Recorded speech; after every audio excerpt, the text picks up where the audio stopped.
experienced the odd phenomenon of which so many guests had complained. The sensation of the house pitching and swaying as though lurching into a storm on high seas. She felt it now.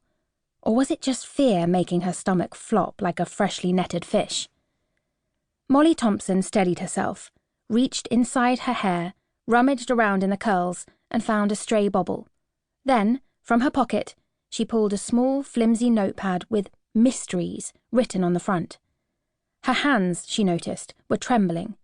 The notepad fell open to reveal pages covered with scribblings, recorded bat sightings with times and dates, doodles of ghosts, underlined red-penned questions about Aunt Carol, about the mysterious symbols on the Howlfair flag, about mad Mr. Wetherell who owned the gift shop that sold steaks and silver bullets. Questions about Dad. Molly folded the notepad over the mouth of the open valve and secured it with the bauble. Then, carefully, she climbed the remaining steps and took hold of the handle of the attic door, her net raised. She'd always known in her bones that the Excelsior guest house had a sinister secret, and now, at last, she was going to come face to face with it. She took a breath and shoved the door open. Flight of Gabriel. Straight away she saw that one of the two attic windows was open. The curtains were flapping. Then she spied the fat, shadowy shape squatting on the Persian rug with poison in its eyes. The sight of those eyes made Molly reach for the cross around her neck, but the chain had got entangled with her camera strap, and somehow she whopped herself in the nose with the camera. Like lightning, a camera flash blasted the chamber and revealed to Molly that the vampire bat on the floor had a tail and no wings. In fact, it wasn't a vampire bat at all. Oh, ye gods, it was a vampire cat! No, wait, it was just her pet cat Gabriel, who, blinded by the flash, gave a startled meow and ran straight towards the open window. Gabriel! Molly tripped over her fishing net and fell headlong onto the rug, sprawling. The rug ripped.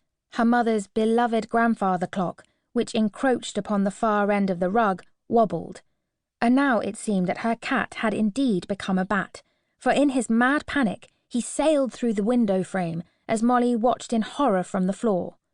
The grandfather clock keeled sideways and fell onto a glass table with a crash like the end of the world. But Molly didn't even notice. On hands and knees, she scrambled to the window through which Gabriel had flown. Grabbing the frame, she hauled herself up to see the cat looking back at her from the other side of the window's lip.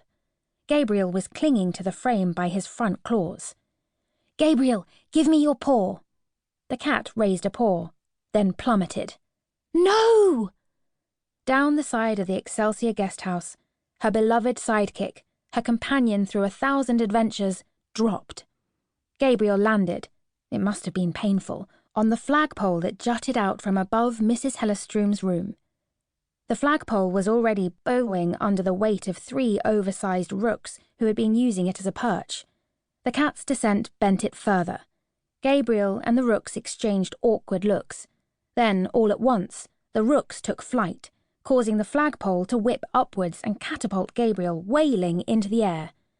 Molly heard the meow volleying above the roof as Gabriel soared over her head. Whimpering, she sprinted to the other side of the attic, dodging the fallen clock and the smashed table. Hoisting open the opposite window with a mighty grunt, she thrust her fishing net out. Meow! And then, into her fishing net, the flying cat plopped. With a sob of relief, Molly hauled him back into the attic and tipped him onto the floor. Gabriel, how could you have been so crazy? She wailed. How did you even get in here? That definitely cost you another one of your lives. The cat escaped her as she tried to scoop him into her arms, and he ran for the door, slipping between the legs of the shadow figure standing there. It was Molly's mother. The People versus Molly Thompson. Only now did Molly really notice the wreckage in the room. The Persian rug, sundered, the grandfather clock like a felled tree, the shattered glass-top table. "Molly!" Mum screeched. "Snakes alive! What have you done to my